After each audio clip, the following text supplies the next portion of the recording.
Imagine you're in school and you come up with an idea for a prank that you know will have the rest of the students talking about you for years. But when you actually attempt to do the prank, it accidentally turns into a real crime. Because that's exactly what happened to me when my friends and I came up with the best idea ever: steal a school bus. Well, not really steal, but borrow it. And everything was going perfectly to plan until my friend got behind the wheel and did something that got everyone on that bus in big trouble. So let's start from the beginning. One day, me and a couple other people were sitting in our friend's basement, and we all were thinking about the exact same thing. What is our senior prank gonna be? And for those of you who don't know what a senior prank is, it's when you're in your last year of high school and you pull a prank on all the teachers or the workers at that school. It's basically your way of going out with a bang before you graduate high school. And let's just say, to me and my friends, the senior prank was our Super Bowl. We heard crazy stories about all the other previous pranks that students pulled, like putting a bunch of balloons in the principal's office or TPing the school. But we wanted to do something bigger, something that would guarantee that all the future students would be talking about me and my friend group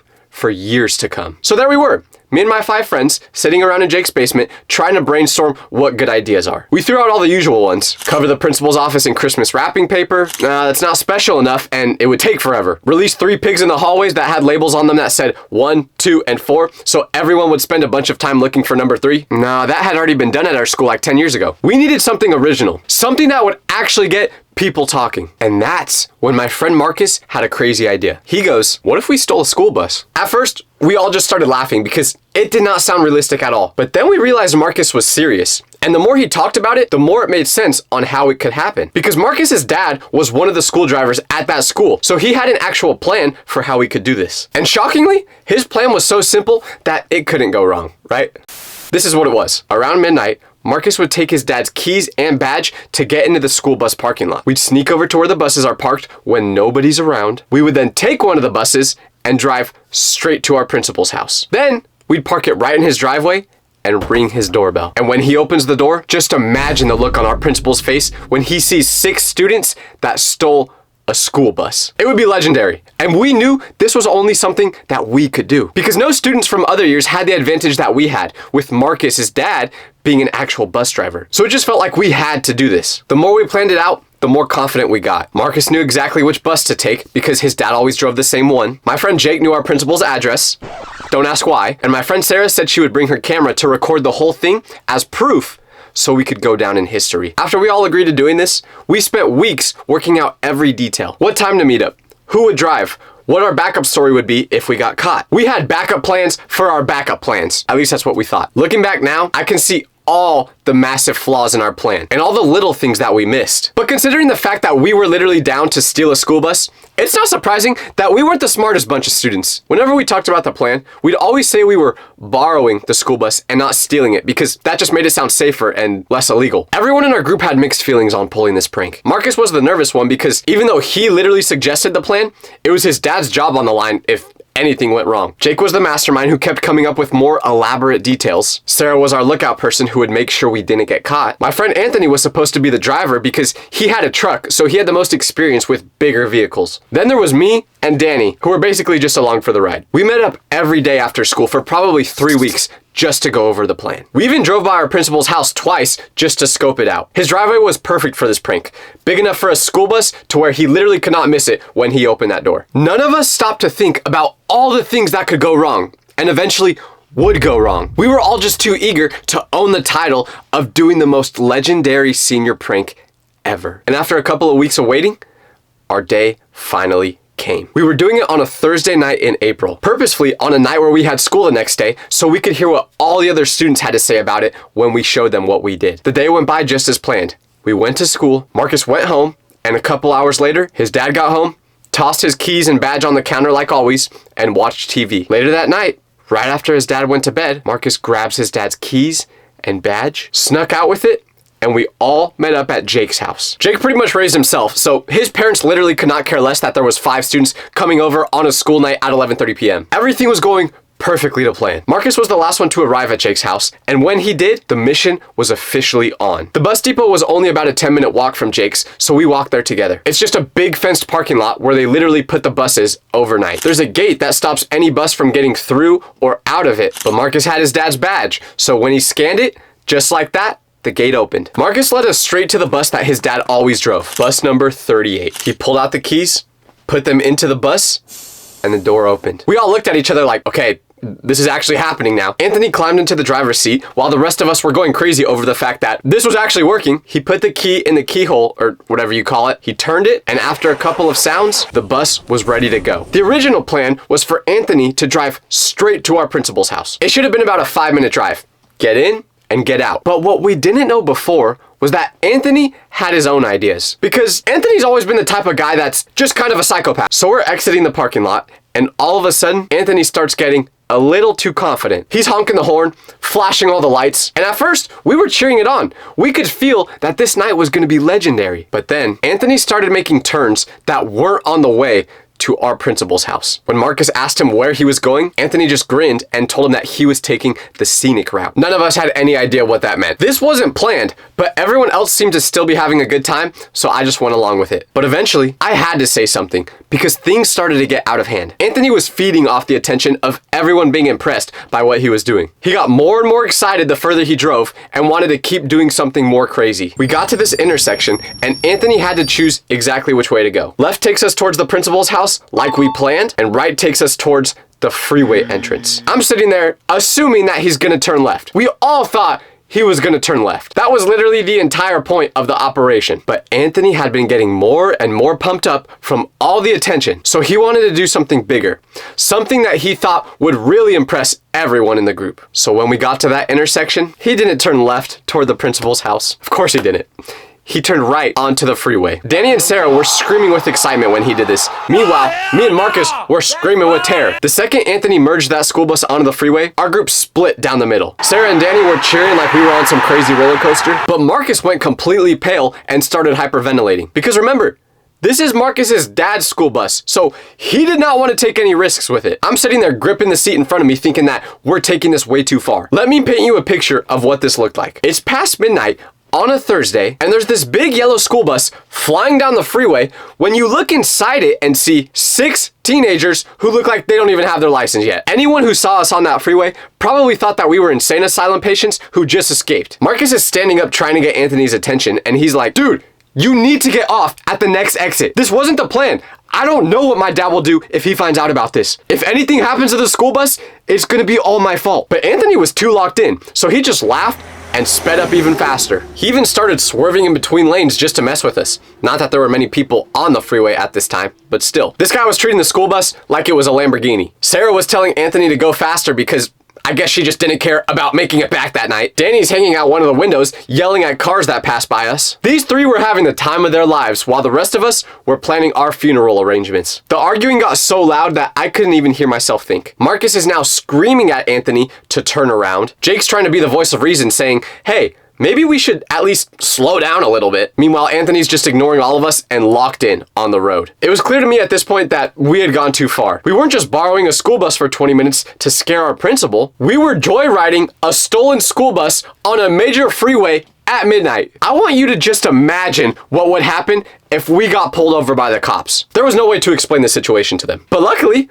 we wouldn't have to imagine this happening. Just a couple minutes later, Marcus kept trying to reason with Anthony to get him off the freeway, but he was way too far gone. He was honking at random cars, flashing the headlights. He even flipped open the stop sign that school buses have for some reason. Let's just say, the way he was driving made me look like a really good civilian when I'm playing GTA. Even Danny, who was having a blast when this all started, was now getting a little bit nervous when Anthony was speeding through lanes. Because school buses are not Lamborghinis. I don't think you're supposed to drive them like this. The whole thing was shaking and rattling like it was gonna fall apart with how fast we were going. Every time we hit the smallest bump, we all shot up for a second. But here's the thing we didn't know. While we're having this argument and Anthony's trying to show off, there was something happening back at school that none of us had any idea about during this moment. School buses have GPS tracking systems built into them. Every single bus gets tracked electronically, so they always know where every single one is at. So while we're cruising down the interstate thinking that we're so clever, some employee for the school district was getting notified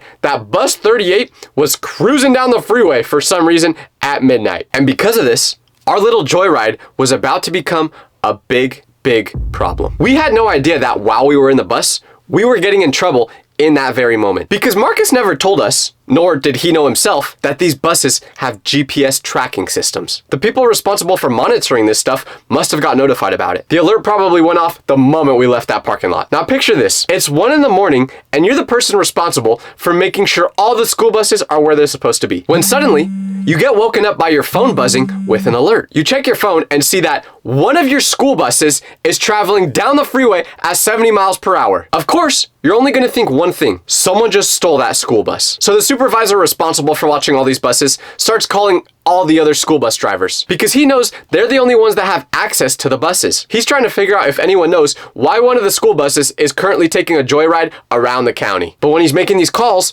most of the drivers don't even answer because it's so late at night. But then Marcus's dad gets the call. Picture this guy sound in bed when his work phone starts ringing at 1:15 in the night. Nobody calls you this late unless something really bad happened. Like last time I got a call from someone this late, it was because my goldfish ran away. So Marcus's dad answers the phone and his supervisor asks him if he knows anything about this stolen school bus. The dad is confused at first and he's like, "What do you mean my bus is missing?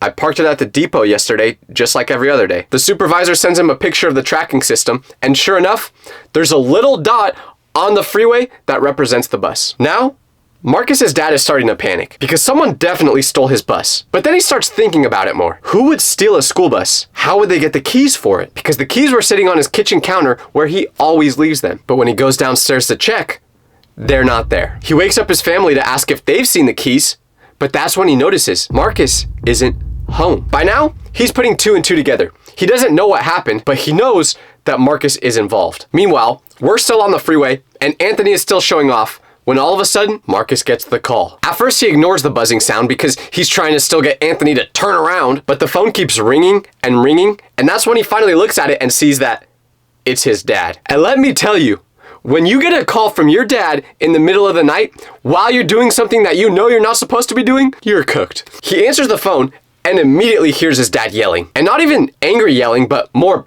panic yelling. He's asking where he is and what he's doing and demanding to know if he's involved with this school bus. Everyone on that bus goes quiet when Marcus answers the call. We can all hear his dad screaming through the phone even though Marcus is trying to hold it far away from his ear. And just like that, no one on that bus was having fun anymore. Marcus is trying to explain to his dad that it was just supposed to be a harmless senior prank. We weren't actually going to do anything. But then his dad tells us that the school district knows the school bus is missing. They're tracking it with GPS. They've already called the police to report that someone stole it. When he said that, we realized we were finished. The police knew what we did. We were going to be seniors in high school forever because we weren't graduating after this. So what do we do now? Well, Marcus hung up the phone and could not even say a word. We knew that all of us were in trouble at this point, but Marcus might have never been heard from again. His hands were shaking and he couldn't even look at any of us. Finally, this got Anthony to stop showing off and he took the next exit to turn around. I'm sitting there thinking about what's actually going to happen now. The bus was reported as stolen. Not borrowed, not missing, stolen. I figured we were all getting about 50 consecutive life sentences for this crime. The whole mood in that school bus completely changed, and after a couple minutes of just sitting in complete silence, Marcus finally said his first words, and all he mouthed was, "We're done." Marcus explained that his dad was absolutely furious. Not just angry or upset, but genuinely furious in a way that he's never seen before. His dad's job was now on the line because his son and his friends had 4 combined brain cells within the whole group. The school district was asking him questions about how someone even got access to the school bus keys. But then Marcus dropped the real bomb. He said that if we didn't return the school bus immediately, the police would start chasing after it. And we could get charged for this crime by the police. So now, we were officially on the clock. That's when the argument started. Marcus was screaming at Anthony to go back to the bus depot right now. He kept saying we need to return the bus now before anything else gets worse. And we all agreed with him, but Anthony was being stubborn. He kept saying we came all this way, we should at least finish what we started. We already got the school bus and whatever was going to happen to us was going to happen anyway. So we should go to the principal's house and finish the prank because this would be our only chance to. Every time he spoke, I became more surprised that this man even made it to senior year of high school. We're all yelling at Anthony to go back to the bus depot now. But ultimately, he was the only one actually comfortable with driving that big of a thing, so we couldn't force him to do anything. So if he wanted to continue driving to the principal's house, there was nothing we could really do about it. Marcus kept trying to reason with Anthony, telling him that his dad could lose his job over this and his family could not afford that. Jake tried to compromise, suggesting that we just drive by the principal's house and honk the horn instead of actually getting out, but Marcus wasn't having it. He said Every second we stayed in that bus was making things worse. Anthony was on a mission though. He was gonna drive to the principal's house and complete that prank no matter what. He said we were all being dramatic and that everything would work out fine. He promised we'd only spend 3 minutes at the principal's house and then drive back right after. After a couple minutes, we finally got to our principal's neighborhood. When we saw the right house, Anthony pulled the school bus into the driveway and turned it off. But here's the thing that made this whole disaster even more ridiculous. Anthony goes up to the front door, which he was the only one that wanted to get out at this point. He knocks on it, and after a couple seconds of waiting, nothing. So he knocked again, but a little bit louder this time. And after a couple seconds of waiting now, nothing. The principal never even heard the knock on the door. So after all that risk, all that panic, all that arguing, we drove the school bus to our principal's house, and he didn't even answer the door. Anthony sat outside for probably 2 minutes, waiting and hoping that he would finally come out. But still, nobody answered it. If I had to guess what happened, the principal probably heard a knocking noise, checked his Ring camera, and saw Anthony staring at his front door like this. Open the door! Open the door! And he immediately went back to bed. While Anthony's waiting for this door to never get answered, Marcus's dad calls him again. He was asking why it was taking so long for this bus to get back. Marcus lied and said that we were almost there. We were just driving slow to make sure we were careful. When Anthony finally did give up and we started actually driving back to the bus depot, that was the most terrifying 5 minutes of my life. And I know I say that literally every video, but this was. The anticipation of what was gonna happen next was just eating at me. And when we finally got back to the school area, we could see flashing lights from probably half a mile away. Blue and red lights reflecting off of all those yellow buses. My heart just dropped into my stomach. We were about to get arrested and have our lives ruined before we even graduated high school. Like, I didn't think my life would get ruined that early. I thought I would at least get to college before I did something stupid that ruined my life. The gate to the bus depot was wide open, and Anthony pulled into the parking lot and parked bus 38 right where it was supposed to go. He turned off the engine, and we just sat there in the bus for a second, looking at all those police lights. Nobody wanted to get off that school bus because we knew once we did, our lives were probably over. Sarah literally started crying. But when we finally got out and started walking toward the police cars, something crazy happened. There was this guy from the school district that was talking to the cops. He was probably from his 40s and wearing a jacket from the high school. He started walking over towards us, and instead of being super angry like we would have thought, he was smiling a little bit. He told the police officers, once the bus was returned, he told the police officers that everything was fine and he would handle it from here. So with the caretaker of the school buses telling them that everything was okay, the cops left. So we weren't going to jail, but we were probably getting expelled or something, right? Well, we thanked the supervisor probably 1,000 times before asking why he was being so nice about this. And it was in that moment where he told us, back when he was in high school, he was a part of the group that released 4 pigs into the classrooms, causing havoc, getting mud all over the place. Yes, he was the group I was talking about earlier in the video. He told us that he knew what it was like to be our age and want to have a really good senior prank. So as long as we promised to never do anything like this again, he wouldn't get us in trouble with the school over this. No punishment at all. Marcus's dad didn't even get in trouble at work, but knowing his dad, Marcus definitely got in trouble, I'll tell you that. The whole thing just disappeared like it never happened. But do you want to know the real reason I think the school supervisor didn't tell anyone about what we did? It's because if no one knew about the senior prank that we just pulled, the prank him and his friends did with the pigs would still be known as the most legendary senior prank ever at our school. But that's just my theory.